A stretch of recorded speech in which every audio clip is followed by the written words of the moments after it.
Vietnam series டே 1 afternoon 3:30 போல் நாங்கள் train ஸ்ட்ரீட்டுக்கு கிளம்பிட்டோம். எங்கள் ஹோட்டல் ரூம்லேருந்து 10 மினிட்ஸ் வாக்கபிள் டிஸ்டன்ஸில் தான் இருந்துச்சு. எங்களோட ஐட்னரியில் ட்ரெயின் ஸ்ட்ரீட் இல்லை.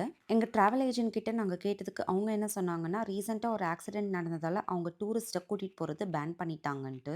ஸோ போகணுன்னா எங்கள் ஓன் ரிஸ்கில் நாங்கள் போகணுன்னு சொல்லிட்டாங்க. அதனால் கிளம்பி வந்துட்டோம். அங்கே ஒரு லேடி டிஷர்ட் வித்துட்டு இருந்தாங்க. நாங்கள் வாங்கினோம். அண்ட் சிவா வந்து அவங்க கிட்ட பார்கெயின் பண்ணது செம ஃபன்னாக இருந்துச்சு.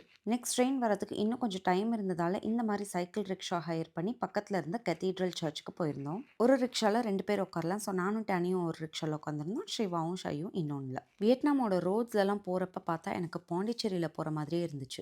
சர்ச் ஃபினிஷ் பண்ணிவிட்டு இன்னும் கொஞ்சம் டைம் இருந்ததால் நெயில் ஆர்ட் பண்ணுறதுக்காக போயிருந்தோம். நானும் ஷையும் மட்டும் பண்ணிட்டோம். டேனி வந்து இன்ட்ரெஸ்ட் இல்லைன்னு சொல்லிட்டா. இதை பண்ணி முடிச்சுட்டு டைம் பார்த்தா கரெக்டாக இருந்துச்சு. உடனே ட்ரெயின் ஸ்ட்ரீட்டுக்கு போயிட்டோம். ட்ரெயின் வர டைம் ஆயிடுச்சுன்ட்டு.